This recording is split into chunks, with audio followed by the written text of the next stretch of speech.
कविभिरीडितं कल्मषापहं श्रवणमङ्गलं श्रीमदादतं भुवि गृह्णन्ति ये भूरिदा जनाः।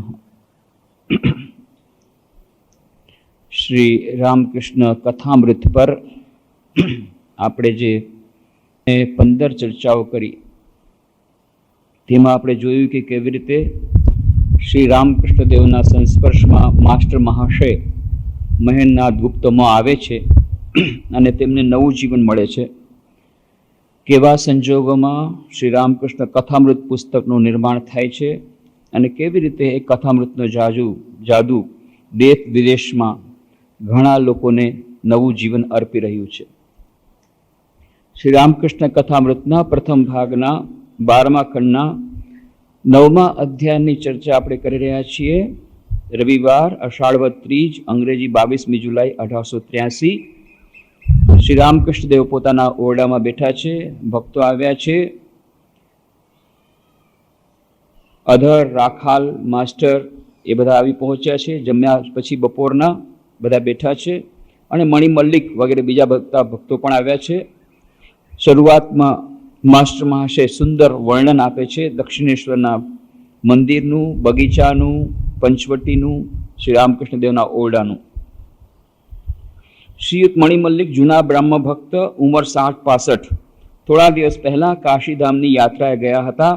આજ ઠાકુરના દર્શન કરવા આવ્યા અને તેમની કાશીધામની યાત્રાનું વર્ણન કરી રહ્યા છે।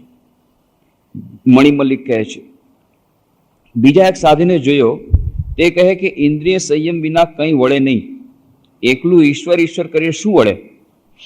શ્રી રામકૃષ્ણ કહે છે, એ લોકોનો મત શો તે જાણો છો? પ્રથમ સાધના જોઈએ, શમ, દમ, તિતિક્ષા જોઈએ। તેઓ નિર્વાણનો પ્રયાસ કરે, તેઓ વેદાંતવાદી, કેવળ વિચાર કરે કે બ્રહ્મ સત્ય, જગત મિથ્યા। એ બહુ કઠણ માર્ગ। જગત મિથ્યા હોય તો તમે મિથ્યા, જે બોલે છે તે મિથ્યા, તેની વાત પણ સ્વપ્નવત, એ તો બહુ દૂરની વાત। એ શેના જેવું ખબર છે? જેમ કે કપૂર સળગાવીએ તો કાંઈ બાકી રહે નહીં તેમ, લાકડું બળે તો રાખે બાકી રહે।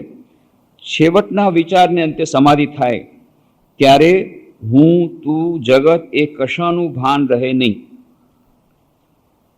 અહીંયા શ્રી રામકૃષ્ણ દેવ કહે છે કે બ્રહ્મ સત્ય જગત મિથ્યા બહુ કઠણ માર્ગ, આ જ્ઞાનનો માર્ગ છે। બ્રહ્મ સત્ય જગત મિથ્યા, ઘણા લોકો કહે છે બ્રહ્મ સત્ય જગત મિથ્યા, પરંતુ એ બહુ ઊંચી અવસ્થા છે। કેટલાય લોકો આ બ્રહ્મ સત્ય જગત મિથ્યાનો ખોટો અર્થ લગાડે છે અથવા તો ખોટી રીતે રજૂ કરે છે અને એનાથી પોતે પણ અજ્ઞાનમાં રહે છે, બીજાને પણ અજ્ઞાનમાં નાખે છે, પોતાની જાતને પણ છેતરે છે, બીજાને પણ છેતરે છે। એટલે શ્રી રામકૃષ્ણ સાવધાન કરે છે। એનો અર્થ એ નથી કે જ્ઞાનનો માર્ગ સારો નથી કે સાચો નથી, પણ એ બ્રહ્મ સત્ય જગત મિથ્યા એ કોણ બોલી શકે કે જેને એ અવસ્થા પ્રાપ્ત થઈ છે ત્યારે બોલી શકે। અત્યારે જ્યાં સુધી આપણા જીવનમાં, આપણા મનમાં અહમતા અને મમતા આ બે રહેલા છે, હું અને મારું, મોહ રહેલો છે, આસક્તિ રહેલી છે સંસાર પ્રત્યે અને સંસારમાં ડૂબેલા છીએ, અને તેમ છતાં જો આપણે કહીએ બ્રહ્મ સત્ય જગત મિથ્યા, તો એ બરાબર આપણને શોભા દેતું નથી। ત્યાં પંચવટીમાં દક્ષિણેશ્વરમાં એક સાધુ આવ્યો હતો, એને કહેવાય કાઠ વેદાંતી। એ લોકો કે દુનિયા તો 3 કાલ મેં મિથ્યા હૈ। 3 કાલ એટલે ભૂતકાળમાં નહોતું, વર્તમાનમાં આ નથી જગત, અને ભવિષ્યમાં નહીં રહે, દુનિયા 3 કાલ મેં મિથ્યા હૈ। આ છે કાઠ વેદાંત। અને ઘણા બધા અનાચાર પણ કરતો। તો શ્રી રામકૃષ્ણ દેવે એક બોલાવીને કહ્યું, ભાઈ આ શું સાંભળ્યું છું, તમે તો મોટી મોટી વાતો કરો છો, બ્રહ્મ સત્ય જગત મિથ્યા અને દુનિયા 3 કાલ મેં મિથ્યા હૈ, અને પાછા આ તમે આવા અનાચાર કરો છો? તો સાધુ હસતા હસતા કહ્યું, અરે હું તમને હમણાં પુરવાર કરી દઈશ કે મેં કંઈ ખોટું કર્યું જ નથી। જુઓ, હું તમને સમજાવી દઉં, दुनिया 3 काल में मिथ्या है तो मैंने जो खराब काम किया वो भी मिथ्या है।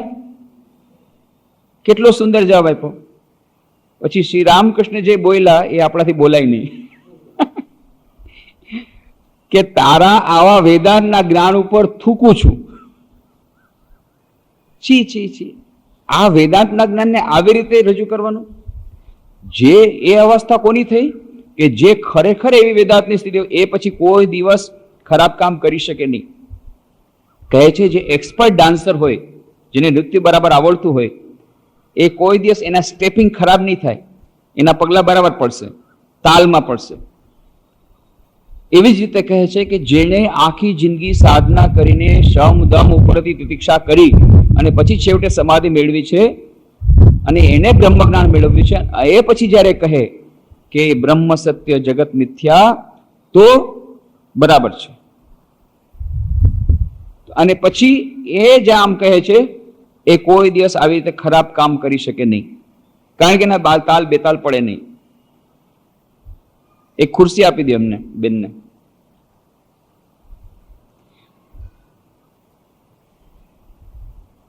તો કહે છે એ તાલ બેતાલ પડે નહીં. એવી રીતે કહે છે કે કોઈક એમ કે ખરાબ પણ કામ કરે છે અને પાછું કહે છે આમાં તો મારું મેં ખોટું શું કામ કર્યું છે, જગત તીન કાલ મેં મિથ્યા છે, તો મારું જે આચરણ એ પણ મિથ્યા છે. એ પોતાની જાતને છેતરવાની અને બીજાને છેતરવાની વાત છે.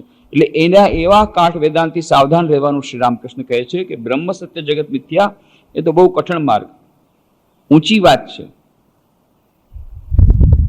કહે છે જગત મિથ્યા હોય તો તમે મિથ્યા, જે બોલે છે તે મિથ્યા. અચ્છા, જો બ્રહ્મ સત્ય અને જગત મિથ્યા, ચાલો માની લીધું, તો જગત મિથ્યા હોય તો કોણ બોલે છે? જે બોલવા વાળો છે એ પણ જગતમાં જ છે, એ મિથ્યા. તો જે બોલવા વાળો છે એ મિથ્યા, તો એ જે વાત કરે છે કે મિથ્યા છે એ મિથ્યા, તો પછી ક્યાં ટકશું? તો તમારી વાતમાં કેવી રીતે વિશ્વાસ મુકાય? કોણ બોલે છે? જે બોલે છે એ પણ જગતમાં છે અને જગત મિથ્યા છે, તો બોલવા વાળો પણ મિથ્યા છે અને જે કઈ બોલે છે પણ મિથ્યા છે, તો પછી જગત મિથ્યા કોણ બોલે? એટલા માટે જ્યાં સુધી આપણને આ જગતનું ભાન છે, આ જે વ્યવહારિક જગત છે એ જગતનું ભાન છે, જ્યાં સુધી આપણામાં અહમતા મમતા મોહ માયા છે, ત્યાં સુધી આપણને એ બોલવાનો અધિકાર નથી કે બ્રહ્મ સત્ય જગત મિથ્યા. આપણે કહીએ કે ગઈકાલે બહુ સારું સ્વપ્ન આવ્યું હતું, અથવા તો ગઈકાલે બહુ ખરાબ સ્વપ્ન આવ્યું હતું, પરંતુ એ ક્યારે કીધું? જ્યારે સ્વપ્ન પૂરું થઈ ગયા પછી. જ્યાં સુધી સ્વપ્ન ચાલુ હતું ત્યાં સુધી તો સત્ય છે. જ્યારે સ્વપ્ન પૂરું થઈ ગયું, જાગી ગયા, ઓહો આ તો સપનામાં હતું, વાઘ ક્યાં આવ્યો હતો? આપણા રૂમમાં જોયો, વાઘ ક્યાંય નહીં મળે. માની લ્યો રાતના મેં વાઘ જોયો અને સવારના જ્યારે ઊંઘ ઉડી ગઈ પછી તમે જુઓ કે આ વાઘ ક્યાં છે ગોતો, તો એ થોડી આવરડામાં આવે, એ તો સપનામાં આવ્યો હતો, સપનું પૂરું થયું, વાઘ ચાલ્યો ગયો. પણ જ્યાં સુધી સપનું ચાલુ છે ત્યાં સુધી વાઘ સાચો છે, ત્યાં સુધી છાતી ધડધડ કરે છે, ત્યાં સુધી બીક લાગે છે, એ બધું સાચું છે. ક્યારે ખોટું થાય? કે જ્યારે સ્વપ્નનું ભાન થાય, જ્યારે જ્ઞાન આવે ત્યારે બ્રહ્મ સત્ય જગત મિથ્યા. ઉદાહરણ આપે છે વેદાંતમાં કે સાપ અને રસ્સી. એક માણસ જાય છે, અંધારું છે, થોડો થોડો પ્રકાશ છે, લગભગ અંધારા જેવું છે, અને ત્યાં એકદમથી હાય સાપ કરીને જોરથી બીએ છે, બેભાન થઈ જાય છે. પછી માંડ માંડ ભાનમાં આવે છે. સાપ જોવાથી એને બીક લાગી ગઈ. પછી કે શું થયું? હા ત્યાં સાપ છે. અરે ભલા માણસ, પણ એ તો દોરડું છે. ના ના ના ના સાપ છે. કે હાલ તને બતાવું. ના હું ત્યાં નહીં જાઉં. અરે હાલ ને મારો હાથ પકડીને ચાલ, હું તને બતાવું. ના ના ના સાપ છે. એટલે પછી શું કરે છે કે તું થોડેક આગે ઉભો રહે. આગો ઉભો રહે, પછી લઈ જાય છે, ટોર્ચ લઈ અને બતાવે છે, જો આ જો દોરડું છે કે સાપ ખોટે ખોટો બીએ છે. તો એ જુએ છે થોડુંક, હા આ તો દોરડા જેવું લાગે છે. તોય કે છે ચાલ નજીક. ના ના ના ના, પાછું કદાચ હોય તો. એટલે પછી શું કરે છે? આ હાથમાં પકડે છે.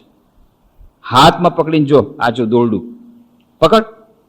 પછી બીતા બીતા પકડી જોઈ દોરડું. હા, એના પછી હવે ક્યારેય એ દોરડાથી એને બીક નહીં લાગે, કારણ કે દોરડું છે. દોરડાથી કોઈ દિવસ બીક લાગે? પણ બીક ક્યાં સુધી જાતી નથી? જ્યાં સુધી એને એમાં સાપ દેખાય છે. અત્યારે આપણને આ સંસાર પ્રત્યે આસક્તિ છે, કારણ કે આપણે એને સત્ય માનીએ છીએ. બ્રહ્મ સત્ય બ્રહ્મને મિથ્યા માનીએ છીએ ને જગતને સત્ય માનીએ છીએ, આપણા માટે ઊંધું છે. બ્રહ્મ કોણે જોયો છે? જગત સત્ય છે. હા, સોનું સત્ય છે, મારું બેંક એકાઉન્ટ સત્ય છે, મારું મકાન સત્ય છે, મારા કપડાં સત્ય છે. આ બધું સત્ય આપણને લાગે છે અને આ બ્રહ્મ મિથ્યા લાગે છે. પણ જ્યારે આપણને જ્ઞાન આવશે ત્યારે ખબર પડશે કે ના, આ બધું મિથ્યા છે. જ્ઞાન આવશે ત્યારે લાગશે કે ના, આ તો દોરડું જ્યારે ખબર પડી ગઈ પછી બીક નહીં લાગે. જે દિવસે ખબર પડી કે આ જગત મિથ્યા છે ત્યારે પછી જગતનો મોહ પોતાની મેળે જતો રહેશે. ત્યાર પછી બીક પણ નહીં લાગે, મોહ પણ નહીં થાય, આસક્તિ પણ નહીં થાય, કારણ કે ખબર પડી કે આમાં કઈ છે જ નહીં, આ તો મિથ્યા છે. સપનું પૂરું થઈ ગયું, હવે વાઘની બીક લાગતી નથી. વાઘે મિથ્યા થઈ ગયો. પણ જ્યાં સુધી સપનું સાચું છે, વાઘ સાચો છે. જ્યાં સુધી આપણામાં જ્ઞાન નથી આવ્યું, જ્યાં સુધી આપણને હજી ખબર નથી પડી કે આ દોરડું છે કે સાપ, ત્યાં સુધી સાપની બીક લાગે છે. જ્યારે ખબર પડે કે ના, દોરડું છે સારી રીતે, તો આ વાત આપણે ખાસ યાદ રાખવાની છે. જ્યાં સુધી કોઈના કહેવાથી, ફક્ત કહેવાથી નહીં ચાલે કે આ તો દોરડું છે, નહીં. આપણે પોતાને જ્યાં સુધી અનુભવ નહીં થઈ જાય ત્યાં સુધી આપણી બીક નહીં જાય. એવી રીતે કહી દીધું બ્રહ્મ સત્ય જગત મિથ્યા, એમ નહીં. જ્યારે આપણને અનુભૂતિ થશે કે બ્રહ્મ સત્ય જગત મિથ્યા, કાંઈ કરતા કાંઈ નથી, આ બધું સ્વપ્ન છે. એ જ્યારે સ્વપ્નાવસ્થામાંથી જાગશું, જાગૃત થશું, જ્યારે આત્મજ્ઞાન થશે, ત્યારે પછી આની કોઈ વેલ્યુ નહીં રહે. પછી આની કોઈ વેલ્યુ નથી, પછી આ ઝીરો વેલ્યુ. જ્યાં સુધી આપણે જગતમાં છીએ, વ્યવહારમાં છીએ, ત્યાં સુધી આની પૂરી વેલ્યુ છે. અને ત્યારે આપણે એ રીતે જ વ્યવહાર કરવો પડશે. ત્યાં સુધી આપણે બેંક એકાઉન્ટ રાખવું પડશે, પૈસા જમાવવા પડશે, ખાવા પીવાની વ્યવસ્થા કરવી પડશે, કારણ કે ભૂખ લાગશે. આપણે કહી દઈશું ના, બંધન નથી, ના મારે તો કોઈ બંધન નથી, હું તો 3 કાલમાં મારે કોઈ બંધન હતું જ નહીં, હું તો બસ ચિદાનંદ રૂપો શિવોહમ શિવોહમ. પણ જ્યાં બપોરને જમવાનો ટાઈમ થયો, ભાઈ શું કરવા, તું તો ચિદાનંદ રૂપો શિવોહમ શિવ છે, વળી પાસે રોટલી માટે ફાંફા મારે છે. હા, એ બરાબર છે, પણ હવે હમણાં ખાધા વગર નહીં ચાલે. એનો અર્થ છે ત્યારે રોટલી સત્ય થઈ ગઈ, બ્રહ્મ મિથ્યા થઈ ગયો. એટલે હજી સુધી જેને જ્ઞાન થઈ ગયું, પછી એને તો ભૂખ પણ નથી સતાવતી, પછી એને તલવારથી કોઈ કાપી નાખો તો પણ એને દુઃખ નથી થતું, કારણ કે એને ખબર છે હું આત્મા છું, હું આ શરીર નથી, હું આ મન નથી. અને એના પછી એને કોઈ જાતનું બંધન નથી, કોઈ જાતનું દુઃખ નથી. જ્યાં સુધી આ સ્થિતિ પહોંચ્યા નથી ત્યાં સુધી બ્રહ્મ સત્ય જગત મિથ્યા એ બોલી અને આપણે ગમે તેવું આચરણ કરીએ તો એ બરાબર નથી, એમ શ્રી રામકૃષ્ણ કહેવા માંગે છે. એ તો બહુ દૂરની વાત, બ્રહ્મ સત્ય જગત મિથ્યા તો બહુ દૂરની વાત. જ્યાં પહોંચી ગયા પછી એટલે જ કહે છે કે ગુરુએ જ્યારે આપ્યું, જ્ઞાન આપ્યું, પછી કહે છે જ્ઞાન આપો મને, કે જ્ઞાન આપ, પેલા દક્ષિણા આપ. કારણ કે જ્ઞાન આપ્યા પછી તું અને હું બંને એક થઈ જશું. પછી તો કોણ કોને, કોણ ગુરુ ને કોણ શિષ્ય, તું પણ બ્રહ્મ, હું પણ બ્રહ્મ, એટલે દક્ષિણા પેલા આપી દે. પછી તો તું પણ બ્રહ્મ, હું પણ બ્રહ્મ. જનકને કહે છે દક્ષિણા આપ, અને અષ્ટાવક્ર કહે છે ઠીક છે, તમને બધું આપ્યું. બધું આપ્યા પછી ઘોડો એક પગ ઘોડા પર છે ને એક પગ નીચે છે, કે કેમ જાતો કેમ નથી? તો કે મેં બધું આપી દીધું અને મારી ઈચ્છા શક્તિ પણ આપી દીધી, હવે મારામાં ઈચ્છા પણ રહી નથી કે હું મિથિલા મારા રાજમાં જાઉં. ત્યારે ગુરુ ખુશ થઈને કે જા, તને ફરી પાછો સોંપું છું, પણ આ ફક્ત તને પાછો નથી શકતો, મારા વતી તું રાજ કર. અને પછી એની ઈચ્છા શક્તિ પાછી આપે છે. પણ આ જો ખરેખર આપણે માનતા હોય કે મેં બધું આપી દીધું, ખરેખર માનતા હોય કે બ્રહ્મ સત્ય જગત મિથ્યા, તો આપણું આચરણ જુદું થઈ જાય. પણ એના માટે ધીરે ધીરે આગળ વધવું પડે. પણ શ્રી રામકૃષ્ણ કહે છે એટલા માટે પેલા દ્વૈતથી શરૂ થવું પડે, નહીં તો ક્યારેક ક્યારેક આપણે ખોટો એનો અર્થ લઈ અને પછી ખોટું આચરણ કરીએ તો બ્રહ્મ સત્ય જગત મિથ્યા એ મિથ્યા છે, ખરેખર છે. ક્યારે છે? જ્યારે જ્ઞાન થઈ ગયું ત્યારે. એ સ્ટેજ ઉપર આપણે પહોંચવાનું છે. એક એવી સ્થિતિ આવશે જ્યારે ખરેખર આપણને લાગશે આ જગતમાં કાંઈ કરતા કાંઈ નથી, બસ એક ભગવાન જ છે, એક ઈશ્વર છે, એક બ્રહ્મ છે, એના સિવાય બીજું કોઈ સાચું નથી. પણ એ સ્થિતિ નથી થઈ ત્યાં સુધી આપણે વ્યવહારના કામમાં કરતી વખતે વ્યવહારનું કામ રાખવું પડશે. તો તેમ છતાં કેમ કહેવામાં આવે છે કે બ્રહ્મ સત્ય જગત મિથ્યા, જગત સ્વપ્નવત છે? તો પછી કહેવાનો અર્થ શું, કે શા માટે આ શાસ્ત્રો કહે છે? શાસ્ત્રો એટલા માટે કહે છે કે જે માણસ સૂતો છે એને વારંવાર કહે છે જાગ જાગ જાગ, આ સપનું છે, જાગ, જાગ્રત અવસ્થામાં આવો. પણ જ્યાં સુધી આ જાગ્રત અવસ્થા આવી નથી ત્યાં સુધી સપનું સાચું છે ને ત્યાં સુધી બધું સાચું છે, ત્યાં સુધી આપણે આપણો વ્યવહાર પણ વ્યવહારિક રાખવો પડે, જગત વ્યવહાર આપણો જેમ છે એમ જાળવી રાખવો પડે. પછી એક સ્થિતિ આવશે કે જ્યારે આપણે જાગૃત અવસ્થામાં આવશું, સ્વપ્ન ભંગ થઈ જશે, ત્યારે આ સાધારણ જે આપણી જે અવસ્થા છે એ નહીં રહે, એ જ્ઞાનીની અવસ્થા થશે. ત્યારે આપણા માટે બધું સ્વપ્નવત થશે, ત્યારે આ જગત સ્વપ્નવત થશે અને ત્યારે એ સ્થિતિ આવશે. જ્યાં સુધી આ સ્થિતિ નથી આવી ત્યાં સુધી આપણે જગત વ્યવહારના કામમાં કરવું પડે. જો એ ન હોય, અત્યારથી જે સિદ્ધિ અવસ્થા છે એને આપણે સાધન અવસ્થામાં આરોપિત કરી દે તો શું થાય?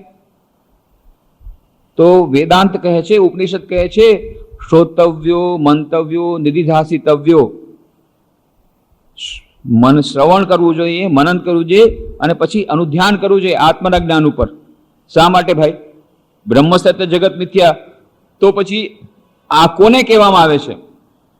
ગુરુ એ પણ મિથ્યા, શિષ્ય એ પણ મિથ્યા, સાધના પણ મિથ્યા, તો કોણ કોને કહેશે? ત્યારે કહે છે કે ના, આ મિથ્યાનું મિથ્યત્વ છે ખરું, જે જગત મિથ્યા છે, મિથ્યા એનું પણ મિથ્યત્વ છે, એ પણ મિથ્યા છે. એટલે સ્વામી વિવેકાનંદને જ્યારે માસ્ટરમાં છે કીધું કે તમે આ બધા સેવા કાર્ય કરો છો, તમે તો આ માયામાં જ પડ્યા છો, આ બધું માયાના જગતના બધા ખેલ છે, તમે આ બધા માયામાં જ રહ્યો છો અને આ તો બધું પાછું માયામાં નાખશે. તો પછી માસ્ટરમાં શ્રી રામ સ્વામી વિવેકાનંદ કહે, અચ્છા વેદાંતના જ્ઞાન શું કે છે? આપણે તો બધા બ્રહ્મ છીએ, આત્મા છીએ, કોઈ દિવસ માયા તો આવી જ નથી, તો પછી સાધના શા માટે કરો છો? જો આ સેવા યજ્ઞને જે કંઈ કર્મ કરીએ છીએ, જે સેવા યજ્ઞ કરીએ છીએ, એ બધું જો મિથ્યા હોય તો તમે જે સાધના કરો છો એ પણ માયામાં જ છે, તો પછી શા માટે સાધના કરો છો? કહેવાનો અર્થ છે જ્યાં સુધી સિદ્ધિ પ્રાપ્ત નથી થઈ ત્યાં સુધી સાધના કરવી પડે. અને એ સાધનામાં એક પ્રકારની સાધના છે ભક્તિની, દ્વૈતની, બીજી પ્રકારની સાધના છે જ્ઞાનની. નેતિ નેતિ નેતિ. શ્રી રામકૃષ્ણ કહે છે તમે એક ડુંગળી લઈ લ્યો, કાંદો લઈ લ્યો, એની ખોલતા જાઓ, અંદર શું બાકી રહે? કાંઈ નહીં. પણ ખરેખર કાંઈ નથી, એમાં છે કાંઈ પણ આપણને દેખાતું નથી. બધા એક પછી એક છાલ કાઢી નાખી, કાંઈ વધ્યું નહીં. કહે છે કપૂર બાળો, કાંઈ વધ્યું નહીં. પણ એના પછી જે વધે છે, દેખાતું નથી, એ જ બ્રહ્મ તત્વ છે, દેખાતું નથી. તો એ બ્રહ્મ તત્વ ક્યારે હોય? નેતિ નેતિ નેતિ. તો કહે છે કે તત્વમસી, આ મહામંત્ર છે વેદાંતમાં, તત્વમ અસી, તું તે જ બ્રહ્મ છો. અહમ બ્રહ્માસ્મિ, હું એ જ બ્રહ્મ છું. ચિદાનંદ રૂપ શિવોહમ શિવોહમ. પણ એનો અર્થ શું થાય છે? જો અર્થ બરાબર નહીં હોય તો આપણે એનો અવળો અર્થ લઈ લેશું અને આપણું આચરણ બરાબર નહીં થાય. તત્વમ અસી, તત્ એટલે તે, ત્વમ એટલે તું, બંને બરાબર છો. હવે એને આપણે એવા અર્થમાં લઈએ, તત્ એટલે ઈશ્વર અને ત્વમ એટલે જીવ, બંને બરાબર છે, તો બરાબર નહીં થાય. કેમ?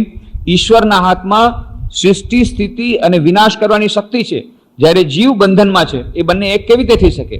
પરંતુ જ્યારે કહેવામાં આવે છે તત્વમસી, ત્યારે શું કહેવામાં આવે છે? તત્ ઈશ્વર નહીં, ઈશ્વર નહીં.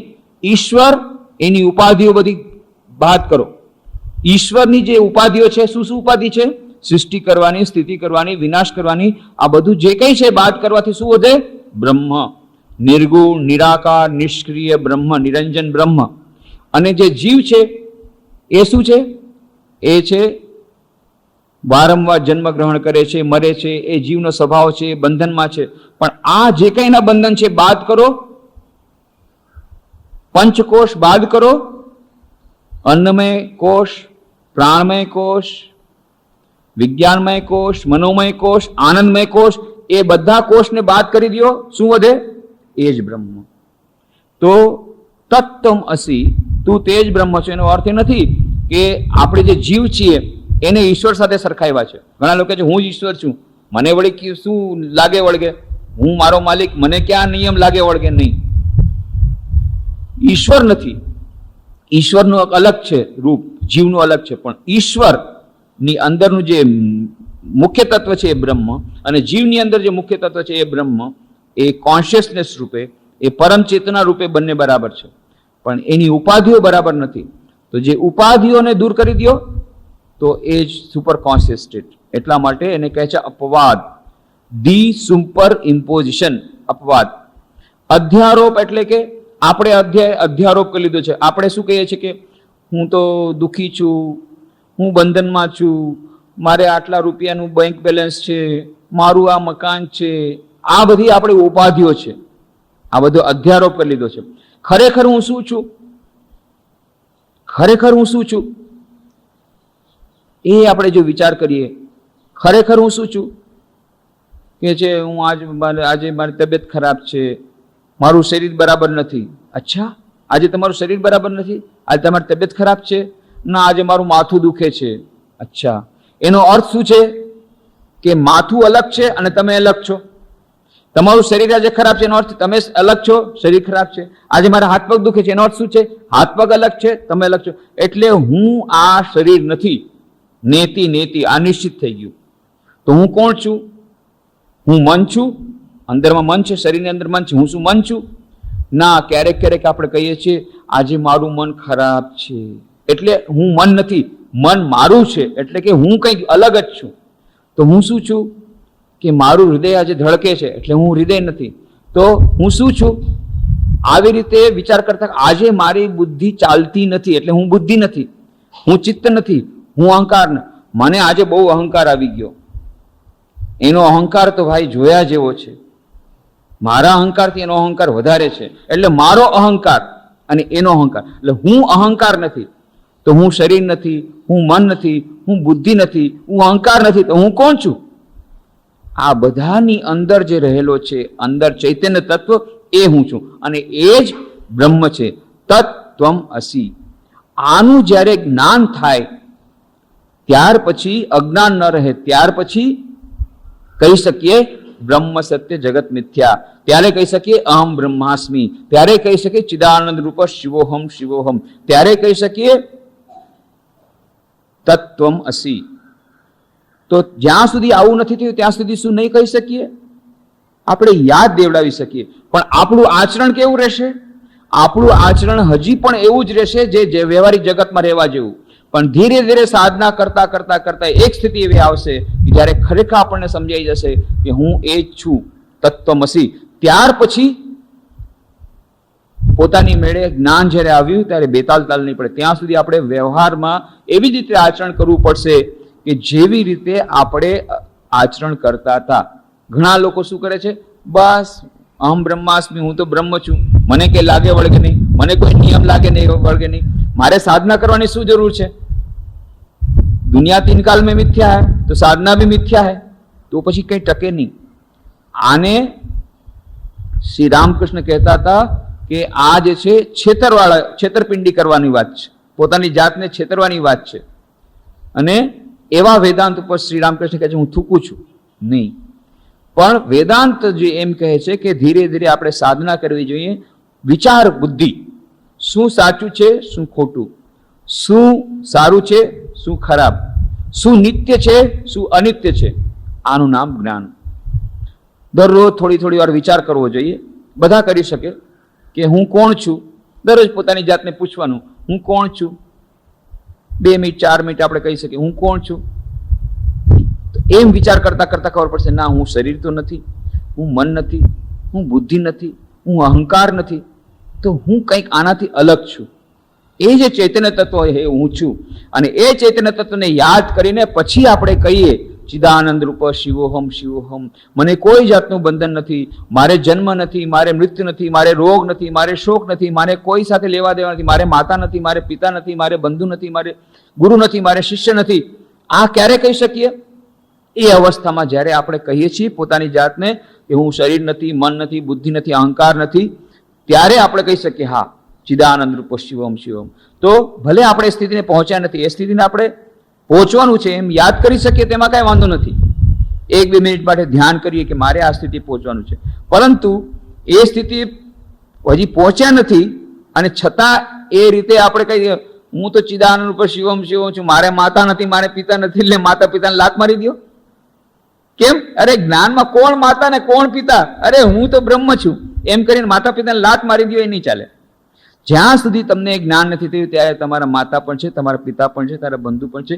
પણ ધીરે ધીરે ધીરે તમારે એ સ્થિતિએ પહોંચવાનું છે કે જ્યારે તમે આ બધા બંધનોથી દૂર થઈ જાઓ. એ બંધનો જ્યાં સુધી દૂર નથી થયા ત્યાં સુધી આ બધું સાચું છે અને એવી રીતે આપણે કરવું જોઈએ. એટલે આ શ્રી રામકૃષ્ણની આ એક જ વાતમાં એટલું બધું સમજવાનું છે. આના ઉપર કેટલા શાસ્ત્રો લખાઈ ગયા. રામકૃષ્ણ આટલા સરળતામાં સમજાવી દીધું. આના ઉપર આદિ શંકરાચાર્ય માંડુકા કારિકામાં કેટલી મોટી કોમેન્ટ્રી આપી છે. આ બધા તમે ઉપનિષદો અને શાસ્ત્રો વાંચો એટલે જ કહ્યું હતું ને, કથામૃત એ સર્વ શાસ્ત્રોનો સાર છે. આટલાકમાં શ્રી રામકૃષ્ણ દેવે અત્યંત સરળ ભાષામાં બધા ઉપનિષદો, બધી કોમેન્ટ્રીનો, બધા ભાષ્યોનો અહીંયા સાર આપી દીધો. શું કહ્યું કે જગત મિથ્યા હોય તો તમે મિથ્યા, જે બોલે છે તે મિથ્યા. ઇલ્યુશરીનેસ ઓફ ઇલ્યુશન, મિથ્યત્વનું મિથ્યત્વ, આ એક વાત છે વેદાંતમાં. તો આવી જ વાત કહે છે, તમે મિથ્યા, જે બોલે છે તે મિથ્યા. તો આના ઉપર તો બહુ મોટા ભાષ્યો લખાઈ ગયા છે, પણ શ્રી રામકૃષ્ણ બહુ સુંદર ઉદાહરણ આપે છે. જેમ કે કપૂર સળગાવીએ તો કાંઈ બાકી રહે નહીં, તેમ લાકડું બળે તો રાખે બાકી રહે, પરંતુ કપૂર સળગાવીએ તો કઈ બાકી રહે નહીં. વિચારને અંતે સમાધિ થાય ત્યારે હું, તું, જગત એ કશાનું ભાન રહે નહીં. પદ્મલોચન મોટો જ્ઞાની હતો, છતાં હું મા કરતો તોય મારા પ્રત્યે ખૂબ માન રાખતો. તે તો બર્દવાનના રાજાનો સભા પંડિત કલકત્તામાં આવ્યો હતો. આવીને કામાર હાટીની પાસે એક બગીચામાં ઉતર્યો હતો. મને પંડિતને મળવાની ઈચ્છા થઈ. તેને અભિમાન છે કે નહીં તે જાણવા હૃદયને મોકલ્યો. શ્રી રામકૃષ્ણ દેવ એ હૃદયને પહેલા મોકલે છે, કારણ કે શ્રી રામકૃષ્ણ ભાઈ જે અભિમાન વાળા સાથે મારે વાતચીત નહીં જામે, પહેલેથી જ પૂછી લે અભિમાન છે કે નહીં. તો તેને અભિમાન છે કે નહીં તે જાણવા હૃદયને મોકલ્યો. સાંભળ્યું કે તેનામાં પંડિતાઈનું અભિમાન નથી. પછી મારી સાથે તેની મુલાકાત થઈ. એવો જ્ઞાની અને પંડિત, તોય મારે મોઢે રામપ્રસાદનું ગીત સાંભળીને રડી પડ્યો. વાતચીત કરીને એવું સુખ ક્યાંય મળ્યું નથી. બોલો, શ્રી રામકૃષ્ણ દેવ જેવા કહે છે કે એની સાથે મળવાથી જે સુખ મળ્યું એવું સુખ બીજા કોઈની સાથે વાતચીત કરવાથી મળ્યું નથી. કેમ? કારણ કે પદ્મલોચન એ જ્ઞાની તો છે, પણ સાથે સાથે ભક્ત છે. એટલે શ્રી રામકૃષ્ણ દેવ શુષ્ક જ્ઞાનીને પસંદ નહોતા કરતા. શુષ્ક જ્ઞાની નહીં, જ્ઞાની ભલે, પણ સાથે સાથે એનામાં ભક્તિ હોય તો જ એ જ્ઞાન એ બરાબર દીપી ઉઠે. એટલે શ્રી રામકૃષ્ણ કહે છે, એની સાથે મને વાતચીતમાં જે આનંદ આવ્યો એ બીજા કોઈ સાથે આવ્યો નથી. મને કહે, ભક્તનો સંગ કરું એ કામનાનો ત્યાગ કરો, નહીતર તરેના માણસો આવીને તમને પતિત કરશે. વૈષ્ણવ ચરણના ગુરુ ઉત્સવાનંદ સાથે લેખિત વાત થયો હતો. વળી મને કહે છે કે તમે જરા સાંભળો. એક સભામાં વાત થયો હતો, શિવ મોટો કે બ્રહ્મા? આખરે બ્રાહ્મણ પંડિતોએ પદ્મલોચનનો અભિપ્રાય પૂછ્યો. પદ્મલોચન સાવ સરળ. તેણે કહ્યું કે મારા બાપ દાદાની 7 પેઢીમાંથી કોઈએ શિવને જોયો નથી કે બ્રહ્માને જોયા નથી. એટલે કેવી રીતે કહું કોણ મોટા? મારા બાપ દાદાની 7 પેઢીમાંથી કોઈએ શિવને જોયા નથી કે બ્રહ્માને જોયા નથી. મારા કામ કાંચન ત્યાગ વિશે સાંભળીને મને એક દિવસ કહે કે એ બધું ત્યાગ કરો છો શા માટે? આ રૂપિયા, આ માટી, એવી ભેદભાવના તો અજ્ઞાનથી થાય. હું એને શું જવાબ દઉં? મેં કહ્યું કે કોણ જાણે બાપુ, પણ મને પૈસા ટકા અને એ બધું ગમતું નથી. શ્રી રામકૃષ્ણ કેવી રીતે કહે કે આ જે જ્યાં સુધી જગતમાં આપણે છીએ ત્યાં સુધી આ બહુ મુશ્કેલ વાત છે. ઘણા લોકો કહે છે ને, અરે આ રૂપિયા અને માટી ભેદભાવના નથી. ભેદભાવના નથી તો શા માટે રૂપિયા સંગ્રહીને રાખો છો? જો ખરેખર ભેદભાવના નથી તો ગંગામાં ફેંકો. જે શ્રી રામકૃષ્ણ કહેતા હતા, ટાંકા માટી, માટી ટાંકા, દરરોજ સાંજના ગંગાના કાંઠે બેસે અને પોતાના મનમાંથી રૂપિયા પ્રત્યે, પૈસા પ્રત્યે બધી આસક્તિ દૂર થઈ જાય એના માટે સાધના કરે છે. ટાંકા માટી, માટી ટાંકા, પૈસા રૂપિયા અને માટી બંને બરાબર છે એમ સમજી અને પછી ગંગામાં નાખે. આમ નાખતા નાખતા નાખતા એમના અચેતન મનમાં આવી છાપ પડી ગઈ કે પૈસા અને માટી એ બંને સરખા સમાન છે. પણ એ સરખા સમાન છે એનો અર્થ એ નથી કે તો પછી સરખા સમાન છે તો રૂપિયા રાખવામાં શું વાંધો છે? આજો આપણે પછી એવા કરીએ કે ભાઈ એમાં તો શું છે, પછી રૂપિયા અને માટીમાં કોઈ ફરક નથી તો રૂપિયા રાખી લ્યો ને, એમાં સંઘર્ષમાં વાંધો શું છે? હવે તો આપણે ભેદ બુદ્ધિ તો રહી નથી. આને કહેવાય વાણિયા બુદ્ધિ. આવ્યો રામકૃષ્ણ દેવ બેઠા હતા તો ત્યારે મથુર બાબુ એમનું દેહાંત થઈ ગયું હતું. રાણી રાસમણીના જમાઈ મથુર બાબુ એ રામકૃષ્ણ દેવ સાક્ષાત અવતાર સમજતા હતા, એટલે એની બહુ સેવા કરતા. પણ એમના ગયા પછી એમના જે દીકરા હતા તૈરોક બાબુ એ કંઈ ખાસ ધ્યાન નહોતા આપતા, એટલે પછી એમની સેવા પણ બરાબર થતી નહોતી. અને પછી તો હૃદયરામ પણ ચાલ્યો ગયો અને રામલાલ હતા એ પણ બરાબર કરતાની સેવા. તો લક્ષ્મીનારાયણ મારવાડી આવીને જોયું કે રામકૃષ્ણની ચાદર મેલી ને બધી મેલી છે ને બધું બરાબર નથી છે. ત્યારે લક્ષ્મીનારાયણ મારવાડી કીધું કે જુઓ અમારા દેશમાં એટલે કે મારવાડમાં, એ મારવાડી હતા, અમારે ત્યાં રાજસ્થાનમાં મારવાડમાં તો સાધુઓની કેટલી બધી કિંમત થાય, સાધુને કેટલું બધું સન્માન આપે, સાધુની લોકો પૂજા કરે. અને અમે લોકો તો સાધુઓ માટે એ લોકોને કોઈ પણ જાતની તકલીફ ન પડે એના માટે તેની બધી વ્યવસ્થા કરી દઈએ, ખાવા પીવાની રહેવાની બધી વ્યવસ્થા કરી. અહીંયા જોઉં છું તો કોઈ તમને જોવાવાળું નથી, જો ચાદર મેલી થઈ ગઈ છે પણ કોઈ બદલાવાળું નથી. એટલે એક કામ કરું છું, હું 10,000 રૂપિયા બેંકમાં મૂકી દઈશ તમારા નામે. 10,000 રૂપિયામાંથી લગભગ 40 રૂપિયા, એ વખતે વ્યાજ વધારે આવતું હતું, તો 10,000 રૂપિયા મૂકીશ તો દર મહિને 40 રૂપિયા વ્યાજ આવશે. એ 40 રૂપિયાના વ્યાજથી તમારું ખાવા પીવાનું રહેવાનું બધો સરસ ખર્ચો ચાલશે, આવી મારી ઈચ્છા છે. તો રામકૃષ્ણ કીધું બાપુ એ મારાથી પૈસા વૈસા નહીં, મારા નામે કઈ પૈસા નહીં મૂકવાના, હું પૈસા ન લઈ શકું. તમને ખબર નથી, મેં તો પૈસાનો ત્યાગ કર્યો છે, હું પૈસા સંઘરતો પણ નથી, બેંકમાં નથી રાખતો, અને હું પૈસા કાંઈ ન લઉં, પૈસાનો મેં ત્યાગ કર્યો છે. તો લક્ષ્મીનારાયણ મારવાડી કહે છે, અરે તમે આવડા મોટા વેદાંતી થઈને આવી નાની વાત કરો છો? અરે પૈસા એ તો 3 કાલમાં મિથ્યા છે, પછી રાખવામાં વાંધો શું છે? હજી સુધી તમને ભેદ બુદ્ધિ ગઈ નથી. અરે પૈસા રાખો કે ન રાખો, તમે તો પૈસાથી પર થઈ ગયા, તમે ભેદ બુદ્ધિ પર થઈ ગયા, તો તમારે એમાં શું વાંધો છે?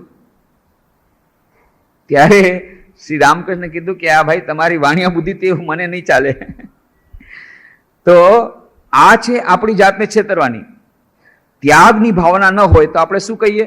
તો પૈસો તો મિથ્યા છે, રાખવામાં શું વાંધો છે? શ્રી રામકૃષ્ણ ઊંધું કહે છે, મિથ્યા છે તો રાખો છો શા માટે?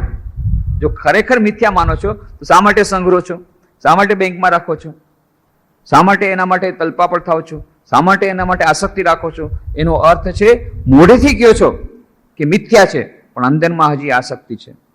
એટલા માટે એ કહે છે શ્રી રામકૃષ્ણ કે અહીંયા પદ્મલોચને બીજું કાંઈ ન કીધું, એને કહે શું કહું બાપુ, પણ મને પૈસા ટકા બધું ગમતું નથી, આટલું જ કહ્યું. એમ ન કહ્યું કે આ આપણી જાતને છેતરવાની વાત છે.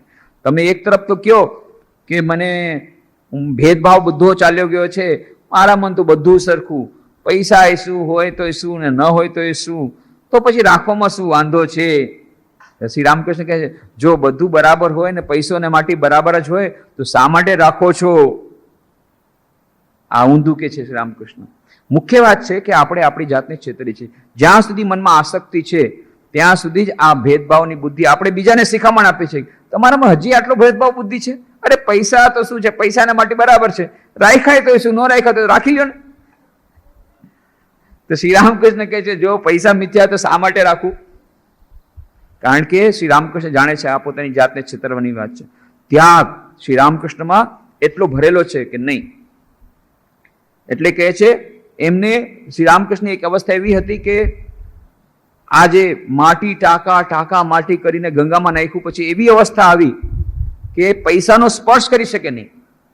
એટલું જ નહીં, ત્યારના વખતમાં નોટ ઓછી હતી, રૂપિયા જાજા હતા, સોના ચાંદીના રૂપિયા, ચાંદીના અને બધા રૂપિયા રોકડા રહેતા હતા.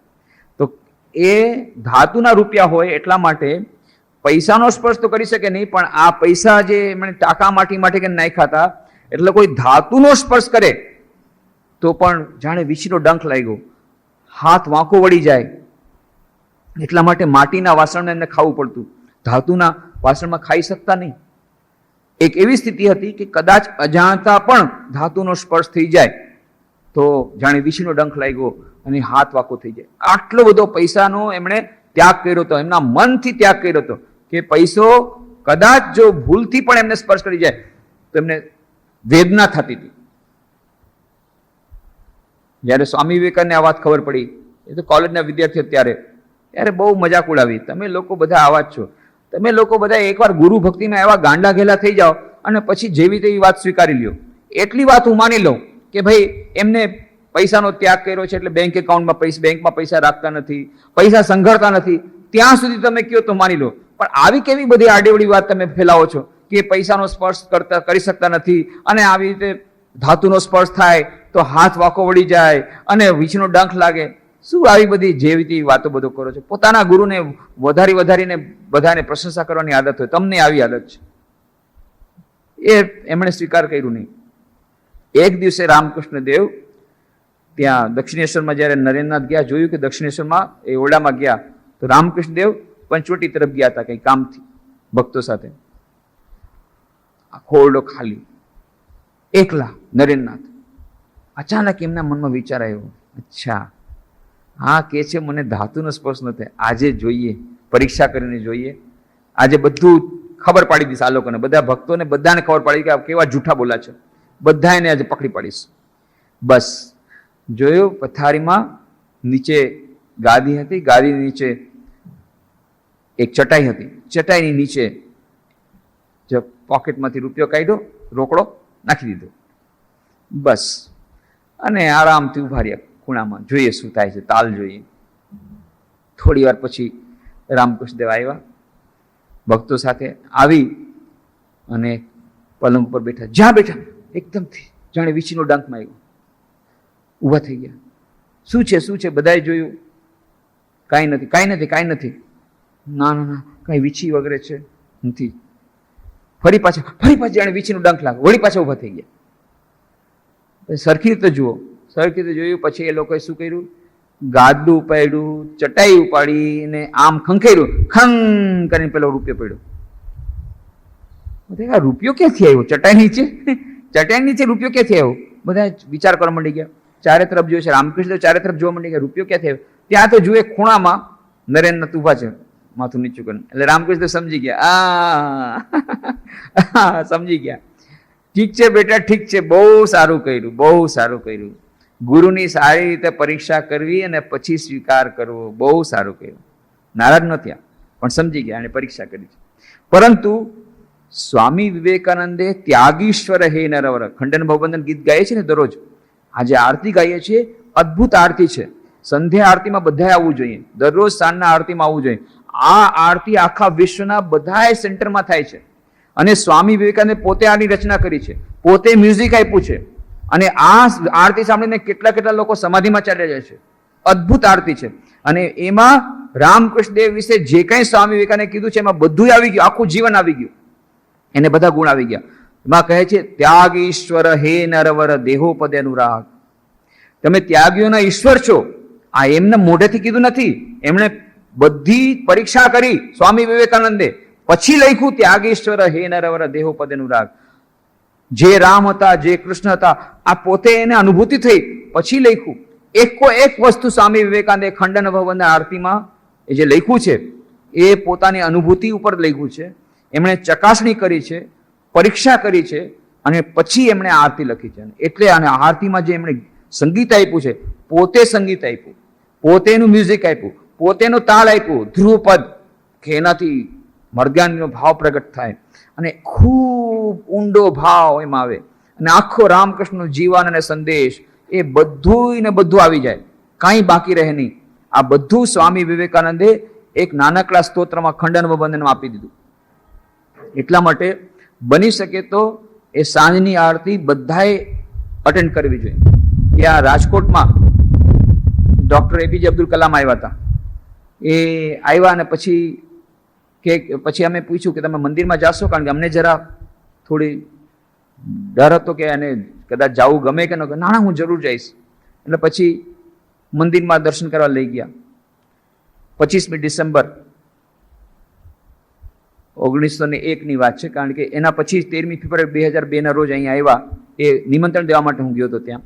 એટલે મેં તો એમણે કેવડાવ્યું હતું કે ભાઈ હું તમને મળવા માગું છું, તો ક્યાં આવું, એરપોર્ટ ઉપર આવું કે બીજી જગ્યાએ આવું તમને મળવા માટે, નિમંત્રણ આપવા માટે? ત્યારે એમણે સામેથી કેવડાવ્યું, ના ના ના, હું પોતે આવીશ. અને પોતે સામેથી આવ્યા મળવા માટે આશ્રમમાં, રામકૃષ્ણ આશ્રમ રાજકોટમાં. અને આવી રીતે પછી મંદિરમાં લઈ ગયા. પ્લેનમાં એરોપ્લેનમાં એમનો જવાનો ટાઈમ થઈ ગયો હતો, બહુ ઓછો ટાઈમ હતો, તેમ છતાં આવ્યા અને પછી તરત જ ત્યારે આરતી ચાલતી હતી, આ ખંડન વહવંદન, અને સામે વિદ્યાર્થીઓ ગાતા હતા. અમને એમ કે અહીંયા પાછળથી એમને બતાવી અને પછી તરત જ નીકળી જશું 2-5 મિનિટમાં. પણ એને સામેથી પૂછ્યું, સ્વામીજી હું ત્યાં બેસી શકું? સ્વામીજી કહે હા બેસી શકો. એટલે આવ્યા અંદર, એકદમ મંદિરની સે અંદર જઈને સૌથી સામે આવીને બેસી ગયા. બેઠા તો બેઠા એકદમ સમાધિમાં લીન, ઊભા જ ન થાય. અને ત્યાં બધા સિક્યુરિટી વાળા કહે અને બધા લોકો કહે હવે જલ્દી પ્લેનનો ટાઈમ થાય છે, તમે શું એને ઊભા કરો? પણ કેવી રીતે ઊભા કરવા? કેટલી વાર એને કીધું પણ એ તો જ્ઞાન જ નથી, ભાન જ નથી. પછી એને ખૂબ હલાવ્યા, ત્યારે આમ કર્યા. 15 મિનિટ પછી તરત ઊભા થયા, નીચે ગયા, બૂટ પહેર્યા નહીં, બૂટ હાથમાં લઈ અને દોડ્યા ગાડી તરફ, અને પછી ગાડીમાં બેઠા. પછી એમને પૂછવામાં આવ્યું શું થયું, શું થયું? પછી કે છે Swamiji, the music was divine, it entered into my ears, then it entered into my mind, then it entered into my soul and I was lost. કહે છે એ સંગીત એટલું દિવ્ય હતું કે પહેલા મારા કાનમાં ગયું, પછી મારા હૃદયમાં ગયું, અને પછી મારા આત્મામાં ગયું, અને પછી તો બસ એકદમ. એમને સમાધિ તો શબ્દ ખબર નથી, એટલે એમનો કીધું હું સમાધિમાં ગયો, એટલું કીધું આઈ વોઝ લોસ્ટ. બાહ્ય જગતનું ભાન જાતું રહ્યું આખું. એકદમ ઉચ્ચ કોટીનું સંગીત છે એ સ્વામી વિવેકાનંદે જે આપ્યું છે, અત્યંત ઉચ્ચ કોટીનું સંગીત. અને સ્વામી વિવેકાનંદને કેટલું કહેવામાં આવ્યું કે રામકૃષ્ણ દેવ વિશે જીવન લખો, કે ના મારાથી નહીં બને. તમે કહો તો આખી પૃથ્વીને ઉપાડી અને દડાની માફક ફેંકી દો, એ શક્ય છે, પણ રામકૃષ્ણ દેવનું જીવન લખવાની તાકાત મારામાં નથી. અરે એ તો કેટલા મહાન હતા, હું કેટલો નાનો, એ કેટલા મહાન, એની વાત હું શું લખી શકું? એ મારામાં, મારા દ્વારા શક્ય નથી, કોઈ હાલતે નહીં. છેવટ સુધી એમણે જીવન ન લખ્યું. પણ હા, આ જે સ્તોત્ર લખ્યો એમાં બધું આપી દીધું, આખું જીવન, સંદેશ બધું આવી ગયું. અને એમાં જેમ મેં કહ્યું, એક વાક્ય જે લખ્યું છે અનુભૂતિના ઉપર, ત્યાગીશ્વર હે નરવર દેહોપદ અનુરાગ, તેમણે ચકાસણી કરી અને પછી લખ્યું. એક વસ્તુ ચકાસણી કરી પછી લખ્યું. એ આટલું અદ્ભુત સંગીત, અદ્ભુત ગીત. એટલા માટે થઈને જેટલા રામકૃષ્ણ મઠ મિશનના, હું હમણાં ગયો તો યુરોપમાં, બધી જગ્યાએ, હોલેન્ડમાં, ફ્રાન્સમાં, જર્મની સેન્ટર હજી થયું નથી તો પણ એ લોકો જ્યારે મળે ત્યારે ખંડન વંદન કરે. સ્વિટ્ઝરલેન્ડમાં એ દરરોજ ખંડન, ઇંગ્લેન્ડમાં તો છે જ, બોન્ડમાં, બધી જગ્યાએ જેટલા અમારા વર્લ્ડના જેટલા બ્રાન્ચ સેન્ટર્સ, દરરોજ સાંજના આ સંધ્યા આરતી થાય, ખંડન વંદન. અદ્ભુત સંગીત છે, સ્વામી વિવેકાનંદ પોતે ને આપ્યું છે. એટલે બની શકે ત્યાં સુધી આ સાંજની આરતી અટેન્ડ કરવી જોઈએ. જો અહીંયા કોઈ ના આવી શકે કંઈ વાંધો નહીં, ઘરમાં કરો, ઘરમાં એ વખતે કરો. અહીંયા કેસેટ મળે છે આરતી કંપની, એ લગાડી દો, ન આવડતી હોય તો. પણ અદ્ભુત, જે લોકો ખાસ કરીને રામકૃષ્ણ દેવના ભક્ત છે એમણે આ દરરોજ સાંજના એ આરતી ગાવી જોઈએ. ચાહે ઘરમાં જાય, અહીંયા આવે તો બહુ સારું, ન આવી શકે તો કાંઈ વાંધો નહીં, અઠવાડિયે એકવાર આવો, પણ દરરોજ એ ઘરમાં આરતી મૂકી દેવી જોઈએ. એનાથી ખૂબ ઉચ્ચ કોટીનું સંગીત, ઉચ્ચ કોટીનો ભાવ, ઉચ્ચ કોટીનો, અને એના અર્થ ઉપર ધ્યાન રાખવાથી, અર્થ ઉપર ધ્યાન કરવાથી ઘણા બધા અર્થો નીકળશે. તો એ શ્રી સ્વામી વિવેકાનંદે પોતે આની રચના કરી સંગીત આપ્યું છે. અને જે કાંઈ લખ્યું પોતાની અનુભૂતિ પર લખ્યું. ત્યાગીશ્વર હે નરવર, ત્યાગીશ્વર હે નરવર દેહોપદીનું રાગ, એ જ્યારે લખ્યું ત્યારે એની ચકાસણી એમણે કરી છે. જેમ હમણાં આપણે કહ્યું કે પહેલા તો વિશ્વાસ નહોતો કર્યો, પણ પોતે ચકાસણી કરી. હા, ખરેખર રૂપિયો મૂક્યો તો સ્વામી શ્રી રામકૃષ્ણ દેવને જાણે વીછીનો ડંખ લાગ્યો અને એકદમથી એ ઊભા થઈ ગયા. એટલા માટે શ્રી રામકૃષ્ણ અહીંયા કહે છે પંડિત પદ્મલોચનને, મેં કહ્યું કે કોણ જાણે બાપુ, પણ મને પૈસા ટકા અને એ બધું ગમતું નથી. આટલું જ કહ્યું. પણ ખરેખર આ જે વેદાંત, જે સાચા વેદાંતી હોય એ લોકો પૈસા પ્રત્યે મમતા રાખે નહીં. જો પૈસા પ્રત્યે મમતા રાખે તો સમજવું જોઈએ હજી વેદાંતનું જ્ઞાન એનું કાચું છે. હજી બ્રહ્મ સત્ય જગત મિથ્યા નથી. બ્રહ્મ સત્ય જગત મિથ્યા પણ બોલો અને આ તરફ બેંક એકાઉન્ટ પણ વધારતા જાઓ, એ બંને ચાલે નહીં. બ્રહ્મ સત્ય જગત મિથ્યા, પણ પૈસો જ સત્ય લાગે છે, બેંક એકાઉન્ટ સત્ય લાગે છે, રોટલી સત્ય લાગે છે. બ્રહ્મ સત્ય જગત મિથ્યા બોલે અને એક રોટલી ઓછી આવે તો ત્યાં ઉત્તરકાશીમાં સાધુ મારામારી કરે, તો એમાં એ બ્રહ્મ સત્ય જગત મિથ્યાનો શું મતલબ? આ તરફ કહે છે બ્રહ્મ સત્ય જગત મિથ્યા. એક રોટલી ઓછી મળી તો મારામારી, અથવા કોઈને કંઈક ઓછું મળ્યું કે કોઈને વધારે મળી, તો પછી એનો અર્થ છે બ્રહ્મ સત્ય એ બરાબર નથી. બ્રહ્મ મિથ્યા છે આપણા માટે, રોટલી સત્ય છે અને પૈસા સત્ય છે, બાકી બધું આપણા માટે મિથ્યા છે. અત્યારે બ્રહ્મ મિથ્યા, ભગવાન મિથ્યા, પૈસો સત્ય છે આપણા માટે. આ ખરેખર છે અત્યારે, પણ ધીરે ધીરે આપણે એ તરફ વળવાનું છે. તો આનું કહેવાય નિત્યાનિત્ય વસ્તુ વિવેક, આ જ્ઞાન યોગ. તો નિત્યાનિત્ય વસ્તુ વિવેક કરવું એમાં કાંઈ વાંધો નથી. શ્રી રામકૃષ્ણ એમાં ના નથી પાડતા. નાશ એમાં પાડે છે કે બ્રહ્મ સત્ય જગત મિથ્યા બોલો અને એ પ્રમાણે અત્યારથી આચરણ કરવા માંગો કે જ્યારે આપણે એ સુધી પહોંચ્યા નથી. વ્યવહારિક જગતમાં આપણે અત્યારે સ્વીકાર કરવું પડશે કે હજી સુધી આપણી અહમતા અને મમતા જ્યાં સુધી નથી ગઈ ત્યાં સુધી બ્રહ્મ સત્ય જગત મિથ્યા પ્રમાણે આચરણ નથી કરવાનું, પણ એને એક આપણા આદર્શ તરીકે લઈ અને એના તરફ આગળ વધવાનું છે. બરાબર છે. જ્યાં સુધી આપણી સ્થિતિ ત્યાં સુધી નથી પહોંચી ત્યાં સુધી બધા નિયમ પાળવા પડે, ત્યાં સુધી આ અહમતા અને મમતાના ત્યાગ કરવાનો પ્રયત્ન કરવો પડે, આચરણ ઠીક કરવું પડે, સાધના કરવી પડે, શ્રવણ મનન નિધિધ્યાસન આ પ્રમાણે સાધના કરવી પડે. પછી એક સ્થિતિ એવી આવે છે જ્યારે શ્રવણ મનન નિધિધ્યાસન, સાધના, ગુરુ, શિષ્ય એ કોઈની જરૂર નથી, પણ એ તો અંતિમ સ્થિતિ. શ્રી રામકૃષ્ણ કહે છે એ તો બહુ ઊંચી સ્થિતિ. એક પંડિતને બહુ અભિમાન હતું, ઈશ્વરનું સાકાર રૂપ માનતો નહીં, પરંતુ ઈશ્વરનું કાર્ય કોણ સમજે? તેમણે આદ્યા શક્તિ રૂપે દર્શન દીધા. પંડિત કેટલીક વાર સુધી બેહોશ થઈ રહ્યો, જરાક હોશ આવ્યા પછી કા કા કા કા અર્થાત કાલી એટલું જ બોલવા લાગ્યો. ભક્ત કહે છે, મહાશય આપ વિદ્યાસાગરને મળ્યા છો તે આપને કેવા લાગ્યા? શ્રી રામકૃષ્ણ, વિદ્યાસાગરમાં પાંડિત્ય છે, દયા છે, પરંતુ અંતરદૃષ્ટિ નથી. અંદર સોનું છુપાયેલું છે. જો એ સોનાનો પત્તો મળત તો તે આટલું બહારનું કામ જે કરી રહ્યા છે એ બધું ઓછું થઈ જાત. છેવટે એકદમ ત્યાગ થઈ જાત. અંતરમાં હૃદયની અંદર ઈશ્વર છે એ વાત જાણી શકત તો તેના જ ધ્યાન ચિંતનમાં મન જાત. કોઈને નિષ્કામ કર્મ ઘણા દિવસ સુધી કરતા કરતા છેટે વૈરાગ્ય આવે અને એ તરફ મન જાય, ઈશ્વરમાં મન લીન થાય. ઈશ્વરચંદ્ર વિદ્યાસાગર જે કામ કરે છે તે બહુ સારું. દયા બહુ સારી. દયા અને માયામાં ઘણો ફેર. દયા સારી, માયા સારી નહીં. માયા એ સગાવાલા ઉપરનો પ્રેમ, માત્ર સ્ત્રી, પુત્ર, ભાઈ, બહેન, ભત્રીજો, બાપ, માં એ બધા ઉપરનો પ્રેમ. દયા એટલે પ્રાણી માત્ર ઉપર સમાન પ્રેમ. તો શ્રી રામકૃષ્ણ અહીંયા જે કહે છે કે વિદ્યાસાગરના પાંડિત્ય છે, દયા છે, પરંતુ અંતરદૃષ્ટિ નથી. અંદર સોનું છુપાયેલું છે. જો સોનાનો પત્તો મળત તો આટલું બહારનું જે કામ કરે છે બધું ઓછું થઈ જાત, છેવટે એકદમ ત્યાગ થઈ જાત. મુખ્ય વાત છે શ્રી રામકૃષ્ણ કહે છે કે આ ત્રણ પ્રકાર, આ પણ સારી વાત છે. માયા કરતા દયા સારી, પણ પછી એક વસ્તુ એવી આવશે કે જ્યારે ઈશ્વરમાં લીન થઈ જશે મન, ત્યારે આ બહારના કાર્યો પણ ઓછા થઈ જશે. એટલે એમનું કહેવાનું એમ છે કે અંદરમાં સોનું છુપાયેલું છે. સોનું એટલે કે એટલું બધી સાત્વિકતા એનામાં છે કે જો એકવાર એને ખબર પડે કે અંતરનો જે આનંદ એને મળે, આત્મજ્ઞાન મળે, તો પછી આ બહારનું જે રજોગુણ છે ઓછો થઈ જાય, સત્વગુણ વધી જાય અને પછી સત્વગુણમાંથી ત્રિગુણાતીત અવસ્થા મળી જાય. અત્યારે રજોગુણ અને સત્વગુણનું મિશ્રણ છે. સૌથી પહેલા છે તમોગુણ, સૌથી ખરાબ.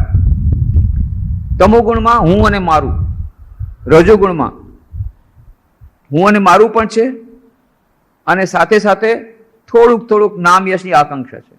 એનાથી આગળ વધીને રજોગુણ અને સત્વગુણનું મિશ્રણ, એમાં શું થાય? ના, મારે બીજાની સેવા કરવી છે. નામ યશની પર થોડીક આકાંક્ષા હોય એ રજોગુણ, અને પાછી સત્વગુણ, મારે બીજાની સેવા કરવી છે, બીજાની મદદ કરવી છે, દયા આવે છે, નાના બિચારા દુઃખી છે એને મદદ કરવી છે. આ છે સત્વગુણ અને રજોગુણનું મિશ્રણ. એનાથી આગળ વધે સત્વગુણ આવે, કોઈ નામ યશની આકાંક્ષા નહીં, ના મારે બીજા માટે જ સેવા કરવી છે. પણ એનાથી પણ હજી એક સ્થિતિ છે વધારે, ત્રિગુણાતીત અવસ્થા. કોણ કોને મદદ કરે? ઈશ્વર છે બધાને મદદ કરવાળો, અને એ આત્માના ચિંતનમાં લીન રહે, પરબ્રહ્મ ચિંતનમાં લીન રહે.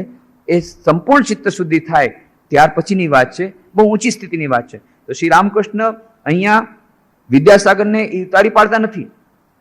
પાછળથી આપણને પાછળ કદાચ એમ થાય, ઓ ઈશ્વરચંદ્ર વિદ્યાસાગર તો એના માટે શ્રી રામકૃષ્ણ દેવ આમ કહ્યું, એનામાં સોનું છે પણ સમજ્યા નથી. એટલે ફરી પાછું શ્રી રામકૃષ્ણ કહે છે ઈશ્વરચંદ્ર વિદ્યાસાગર જે કામ કરે છે તે બહુ સારું,